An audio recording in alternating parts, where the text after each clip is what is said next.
Halo sahabat, selamat datang dan selamat bergabung di channel kami, Rumah Agronomi. Assalamualaikum warahmatullahi wabarakatuh. Salam sejahtera untuk kita semua.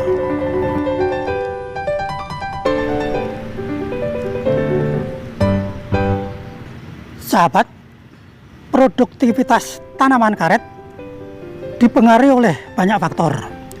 Salah satu yang terpenting adalah mutu bahan tanaman atau bibit yang dipergunakan. Mutu bibit atau bahan tanaman setidak-tidaknya dipengaruhi oleh dua hal, yaitu yang pertama mutu genetik yang dicerminkan dari jenis klon yang ditanam yang membawa sifat keunggulan tertentu, dan yang kedua adalah mutu agronomis yang dicerminkan dari bagaimana bibit tersebut dipersiapkan, apakah bibit sistem mata tidur, bibit polybag, atau bibit inovasi terbaru yaitu bibit karet root trainer. Penggunaan bibit karet root trainer sangat dianjurkan karena dapat memperbaiki pertumbuhan dan produktivitas tanaman karet. Seperti apakah bibit karet root trainer dan bagaimana pengaruhnya terhadap pertumbuhan dan produktivitas tanaman? Untuk jelasnya, saya akan bertanya langsung kepada Balai Penelitian Karet Getas.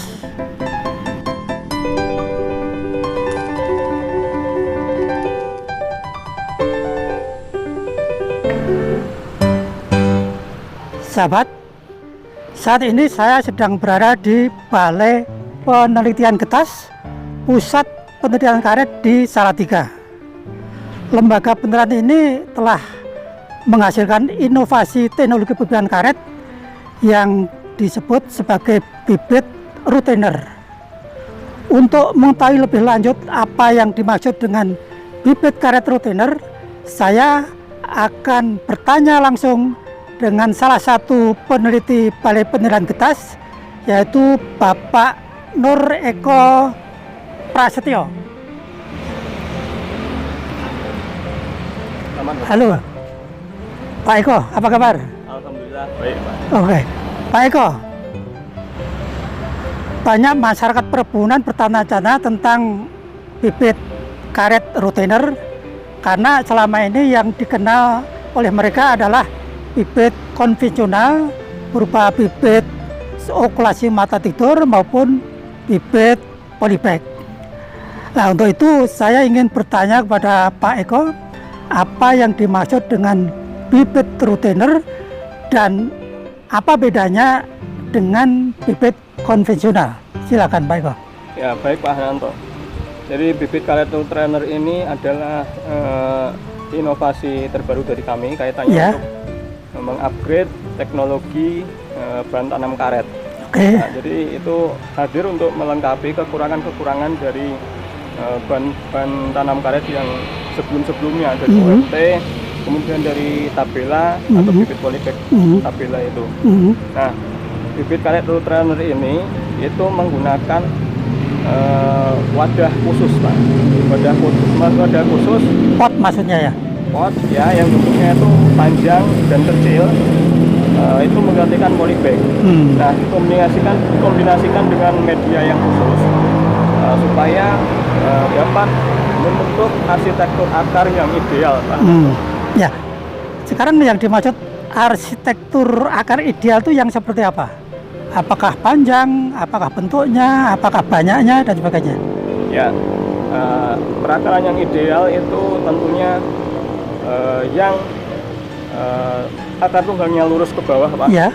Kemudian sebaran akar lateralnya banyak dan sebarannya itu merata dari pangkal akar ke ujung akar tunggang itu. Jadi dia distribusinya merata, relatif merata. Nah, ini kita Pak. Jadi ada tulisan dari luar negeri yang mengatakan bahwa pola perakaran yang dibentuk saat pembibitan itu akan dibawa nanti sampai ke tanaman dewasa ya. Ketika tanaman itu nanti dewasa. Nah, Oke. oleh karena itu ternyata pembentukan akar di saat pembibitan itu sangat penting. Supaya nanti dia waktu dewasa itu dia membawa karakteristik akar yang ideal, Pak. Sehingga akan lebih bagus lagi nanti pertumbuhannya. Jadi yang dikatakan perakar yang ideal tadi, akar tunggang lurus ke bawah, kemudian akar lateral itu akar yang setelah cabang-cabang kecil itu berfungsi sebagai akar hara ya, yang menyerap hara. Betul, Pak. Jadi dengan retainer ini akar haranya itu dipaksa utuh tumbuh dari bagian atas sampai bagian bawah pot itu ya, Iya. sehingga tersebar di lapisan tanah yang lebih dalam begitu. Betul. Nah, kaitannya dengan pertumbuhan tanaman seperti apa? Nah, ketika perakaran itu banyak, Pak Ananto, otomatis kan dia akan lebih maksimal dalam mengakses hara-hara yang ada di lingkungannya, Pak. Di Baik tanah. atas maupun bawah ya. Nah, dari atas maupun ke bawah. Nah, kaitannya dengan kita kan di musim, kita kan dua musim, Pak ya. Iya. Kita mengenal dua musim di daerah kita ini di daerah tropis. Yang tegas ya. Itu ada dua musim, yaitu musim penghujan di semester pertama dan musim kemarau di semester kedua. Nah, ini tanaman itu pertumbuhannya itu berbeda, Pak, ketika musim kemarau dengan musim hujan dan musim kemarau. Nah, kaitannya dengan apa? Kaitannya dengan ketersediaan lengas yang ada di tanah, Pak. Nah, ketika musim penghujan itu laju pertumbuhan tinggi, tapi ketika masuk musim kemarau semester kedua itu laju pertumbuhannya melambat. Nah, kenapa? Karena keterbatasan lengas pada musim kemarau, Pak. Nah, dengan adanya bibit karet retainer ini yang kita sudah desain akarnya ya, sedemikian rupa yang distribusi akar lateralnya itu dari bawah ke atas, itu harapannya nanti ketika dia musim hujan ya otomatis ya memang karena air banyak nggak masalah, Pak. Tapi ketika musim kemarau di mana itu ketersediaan lengas itu makin turun dalam, ya, makin turun. Nah, karena kita punya bahan tanam yang akar lateralnya itu ada di bawah ya. Juga, itu dia tetap masih bisa mengakses lengas. Jadi tetap aktif ya. Kemarau. Betul, Pak. Jadi dengan demikian maka kalau kita menanam bibit retainer itu harapan kita pertumbuhan tanam bisa kontinu ya. Jadi musim penghujan, musim kering tetap tumbuh karena akar haranya tetap berfungsi karena sebarannya dari atas ke bawah ya. Betul. Oke, gitu ya. Kalau kaitannya dengan ke depan dengan produksi karet gimana? Ya, intinya kan juga sama juga kan, Pak. Pertumbuhan maupun produksi itu kan membutuhkan lengas dan air yang cukup ya, Pak. Nah, biasanya kalau pada saat dewasa produksi pun juga mengikuti seperti pola pertumbuhan, Pak. Jadi ketika musim hujan itu produksinya tinggi, tapi ketika memasuki musim kemarau itu produksinya grafiknya turun. Kaitannya dengan apa ya? Sama juga. Dengan lengas ya. Dengan lengas dan ketersediaan nutrisi tentunya, Pak. Ya. Jadi dengan penggunaan bibit retainer, maka harapan kita karena akar haranya bekerja sepanjang tahun, maka distribusi hasil sadapan dalam 1 tahun itu tidak begitu tajam ya, tidak begitu tajam. Jadi musim kemarau tetap akan berproduksi karena akar hara tetap berjalan dengan baik. Oke, Pak Eko, itu kira-kira keunggulan agronomi dari bibit retainer ya. Sekarang kalau dari segi kepraktisan, baik pengangkutan maupun penanamannya seperti apa? Apakah lebih riskan karena kecil atau lebih efisien juga karena kecil dan ringan?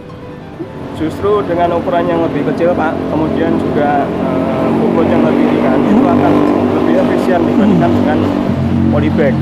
Nah, biasanya kalau kita mengirim ke suatu daerah, kita kalau mengirim polybag itu dengan ukuran diameter mungkin sekitar 10-15 cm, itu satu truk paling hanya 3.500. Tapi kalau dengan retainer ini karena volumenya yang kecil, dia bisa memuat sampai 5.000. 5.000. Ya, 5.000 retainer dalam satu truk pol diesel. Itu tidak pada patah ya kalau disusun di dalam Pak truk itu? Kami pernah punya pengalaman Pak waktu melayani perum perhutani waktu itu di Jawa Barat.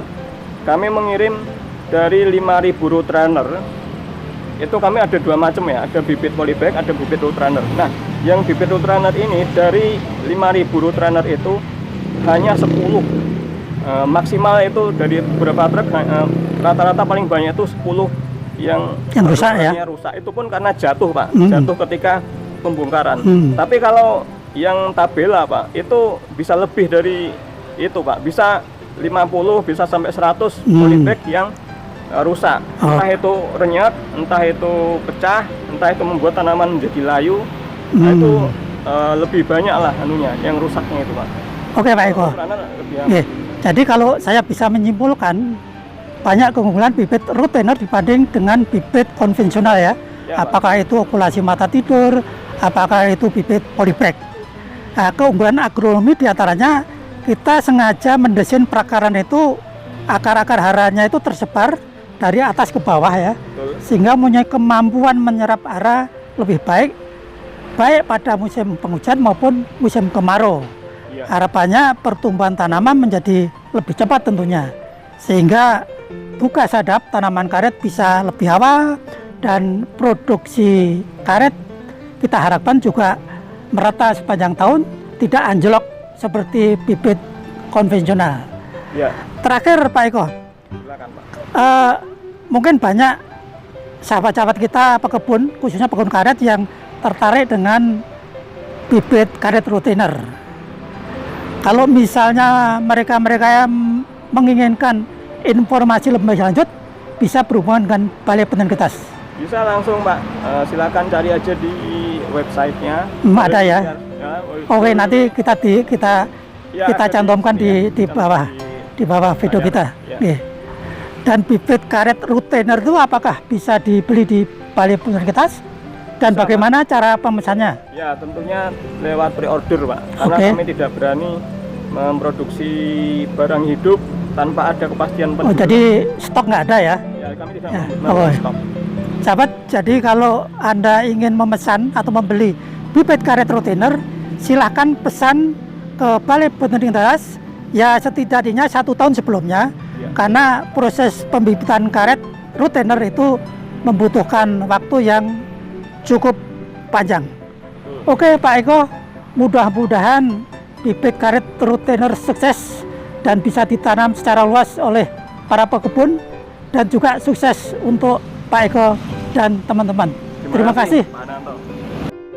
Sahabat, demikian tadi wawancara saya dengan salah seorang peneliti Balai Penelitian Karet Getas tentang bibit karet root trainer. Semoga informasi yang kita sampaikan ini bermanfaat. Sebelum video ini saya akhiri, tolong bantu tekan like dan subscribe yang berada di bawah video ini. Terima kasih. Wassalamualaikum warahmatullahi wabarakatuh.